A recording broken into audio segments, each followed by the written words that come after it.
సరే, 2026 కేంద్ర బడ్జెట్ వచ్చేసింది, కానీ సంబరాలైతే ఎక్కడా కనిపించట్లేదు. దానికి బదులుగా అందరి మైండ్లోనూ ఒకే పెద్ద ప్రశ్న. ప్రభుత్వమేమో ఎకానమీకి బూస్ట్ ఇచ్చాం, సూపర్ ప్రకటనలు చేశాం అంటోంది. కానీ మరి స్టాక్ మార్కెట్ ఎందుకంత దారుణంగా పడిపోయింది? అసలీ బడ్జెట్ వెనకున్న కథేంటి? ఒకే బడ్జెట్లో ఇంత వైరుధ్యం ఎందుకు? అవును, ఇదే ఇప్పుడు అందర్నీ తొలిచేస్తున్న ప్రశ్న. మార్కెట్ పతనానికి అసలు కారణాలేంటో అర్థం చేసుకోవాలంటే ఈ బడ్జెట్ను మనం 2 వేర్వేరు కోణాల్లో చూడాలి. అవేంటో ఇప్పుడు వివరంగా చూద్దాం. ఎందుకంటే ఈ బడ్జెట్కి 2 భిన్నమైన ముఖాలున్నాయి. ఒకవైపు కొన్ని రంగాలకు ఇది ఒక వరంలా కనిపిస్తే, మరోవైపు సామాన్య పెట్టుబడిదారులకు, జీతాలు పొందే మధ్యతరగతికి ఇది పెద్ద నిరాశను మిగిల్చింది. సరే, ముందుగా ఈ బడ్జెట్ వల్ల లాభపడిన వాళ్ళ గురించి మాట్లాడుకుందాం. ప్రభుత్వం మన దేశ భవిష్యత్తును దృష్టిలో పెట్టుకుని కొన్ని కీలకమైన పరిశ్రమలకు భారీ ప్రోత్సాహకాలను ప్రకటించింది. మరి ఆ రంగాలేంటో చూసేద్దామా?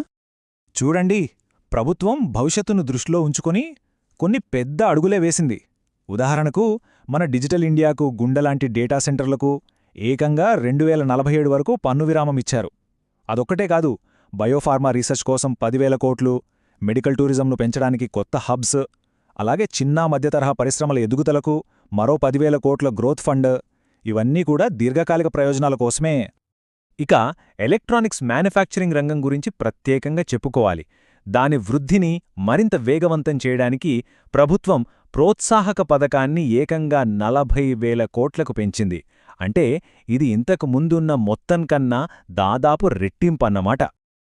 ఈ ప్రోత్సాహం కేవలం పారిశ్రామిక రంగాలకే ఆగిపోలేదు. దేశ మౌలిక సదుపాయాలను మరింత బలోపేతం చేసే దిశగా ఏకంగా 7 కొత్త హైస్పీడ్ రైల్ కారిడార్లను ప్రకటించారు.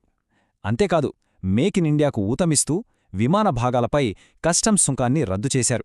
అలాగే పర్యావరణ పరిరక్షణ కోసం గ్రీన్ ఎనర్జీ రంగానికి కూడా మంచి ఉపశమనం కల్పించారు. ఒకవైపు కొన్ని పరిశ్రమలకు పండగ వాతావరణం ఉంటే, నాణేనికి మరోవైపు ఎవరున్నారు? సరే, ఈ బడ్జెట్ వల్ల నిరాశకు గురైన పెట్టుబడిదారులు, సామాన్యుల కదేంటో ఇప్పుడు చూద్దాం. చాలామంది ఎదురుచూసింది దీని గురించే. కాని బడ్జెట్లో ఎలాంటి కొత్త పన్ను ఉపశమనాలు గాని, ఆదాయ పన్ను స్లాబులలో మార్పులుగానే ప్రకటించలేదు. పాత పన్ను విధానమే కొనసాగుతుంది. ఇది చాలామందిని నిరాశపరిచింది. ఇక ఇది మార్కెట్ వర్గాలకు పెద్ద షాక్ అనే చెప్పాలి. ప్రభుత్వం క్యాపిటల్ మార్కెట్లపై ఒక కీలకమైన పన్నును పెంచింది. ఆ పన్ను ఏంటో ఇప్పుడు చూద్దాం. ఆ పన్ను పేరే సెక్యూరిటీ ట్రాన్సాక్షన్ ట్యాక్స్, షార్ట్గా ఎస్టీటీ. సింపుల్గా చెప్పాలంటే, స్టాక్ ఎక్స్చేంజ్లో మనం షేర్లను కొన్నా, అమ్మినా ఆ లావాదేవీ విలువపై కట్టాల్సిన పన్ను ఇది. మార్కెట్ ఎందుకు పడిపోయింది అనడానికి అసలు సిసలైన కారణం ఇక్కడే ఉంది. ఫ్యూచర్స్ అండ్ ఆప్షన్స్ ట్రేడింగ్ మీద ప్రభుత్వం ఎస్టీటీని భారీగా పెంచేసింది. ఎంతగా అంటే ఫ్యూచర్స్ మీద పన్ను రెట్టింపు కన్నా ఎక్కువైపోయింది. ఇక ఆప్షన్స్ మీద చూస్తే ఏకంగా 50% పెరిగింది. దీనర్థమేంటి? ట్రేడింగ్ చేసే ప్రతిసారీ ట్రేడర్ల జేబుకు పెద్ద చిల్లు పడుతుందన్నమాట. సహజంగానే ఈ పెరిగిన ఖర్చుల వల్లే మార్కెట్లో ఒక్కసారిగా అమ్మకాల ఒత్తిడి పెరిగిపోయింది. అయ్యో, దెబ్బ కేవలం ఎస్టీటీతోనే ఆగలేదు.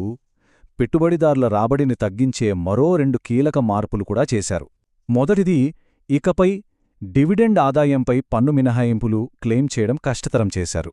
రెండవది, కంపెనీలు తమ సొంత షేర్లను తిరిగి కొనే అంటే బైబ్యాక్ ప్రక్రియపై ప్రమోటర్లకు భారీగా కొత్త పన్నులు విధించారు. ఇవన్నీ కలిసి పెట్టుబడిదారుల సెంటిమెంటును గట్టిగా దెబ్బతీశాయి. సరే, ఇప్పుడు బడ్జెట్ రోజున జరిగిన మరో నాటకీయమైన సంఘటన గురించి మాట్లాడుకుందాం. అదేంటంటే, బంగారం, వెండి ధరలు ఒక్కసారిగా కుప్పకూలడం. ఇంతకీ బంగారం, వెండి ధరలు ఎందుకు అంతలా పడిపోయాయి? దానికి కారణం సావరెన్ గోల్డ్ బాండ్స్ అంటే ఎస్జీబీస్ రూల్స్లో వచ్చిన ఒకే ఒక చిన్న మార్పు. ఇంతకుముందేంటంటే, ఈ బాండ్లను ఎవరు కొని మెచ్యూరిటీ వరకు ఉంచుకున్నా లాభాలపై పన్ను ఉండేది కాదు. కాని కొత్త రూల్ ప్రకారం ఆ పన్ను మినహాయింపు కేవలం ప్రభుత్వ వేలంలో అంటే ఆర్బీఐ ద్వారా కొన్న మొదటి యజమానికి మాత్రమే వర్తిస్తుంది. మధ్యలో స్టాక్ మార్కెట్లో ఒకరినుంచి ఇంకొకరు కొంటే ఈ ప్రయోజనం ఉండదు. ఈ ఒక్క మార్పు చాలామంది పెట్టుబడిదారుల లెక్కలను తలకిందులు చేసేసిందే. ఈ ఒక్క చిన్న మార్పు ఒక చైన్ రియాక్షన్ను మొదలుపెట్టింది. ఎలాగంటే, ముందుగా ఎస్జీబీ పన్ను రూల్ మారటంతో బంగారంపై సెంటిమెంట్ దెబ్బతింది. అదే టైంలో చికాగో మర్కంటైల్ ఎక్స్చేంజ్ లాంటి గ్లోబల్ మార్కెట్లు మార్జిన్లను పెంచాయి. దాన్ని చూసి మన ఎంసీఎక్స్ కూడా మార్జిన్లు పెంచేసింది. దాంతో ట్రేడర్లు తప్పనిసరి పరిస్థితుల్లో తమ పొజిషన్లను అమ్ముకోవడం మొదలుపెట్టారు. దాని ఫలితమే బంగారం, వెండి ధరలు కుప్పకూలడం. సరే, లాభపడిన వాళ్లనూ చూశాం, నష్టపోయిన వాళ్లనూ చూశాం. మరి వీటన్నిటినీ కలిపి చూస్తే ఈ బడ్జెట్ మనకు ఏం చెప్పాలనుకుంటోంది? అసలు ప్రభుత్వ వ్యూహమేంటి? బహుశా ఈ బడ్జెట్ సారాంశాన్నే ఒక్క వాక్యంలో ఇలా చెప్పొచ్చేమో: కొన్ని స్టాక్స్కి ఇది పండగ, సామాన్యుడికి ఇది దండగ. ఈ మాట ఎందుకన్నారో చివరగా చూద్దాం. అంతిమంగా చూస్తే ఈ 2026 బడ్జెట్ ఉద్దేశాలు 3. 1. దేశంలో లాంగ్ టర్మ్లో పారిశ్రామిక సామర్థ్యాన్ని నిర్మించడంపై పూర్తి ఫోకస్ పెట్టారు. 2. వ్యక్తిగత పన్ను చెల్లింపుదారులకు వెంటనే ఎలాంటి ఊరాట ఇవ్వలేదు. 3. మార్కెట్ ట్రేడర్లకు ఖర్చులను, సంక్లిష్టతను పెంచారు. ఇప్పుడు చివరిగా ఒక ప్రశ్న. దేశం యొక్క దీర్ఘకాలిక పారిశ్రామిక వృద్ధి కోసం వ్యక్తులు స్వల్పకాలికంగా ఇలాంటి ఇబ్బందులు పడటం సరైన మూల్యమేనా? ఈ బడ్జెట్ లేవనెత్తిన అసలు చర్చ ఇదే. దీని గురించి ఆలోచించాల్సిన అవసరముంది.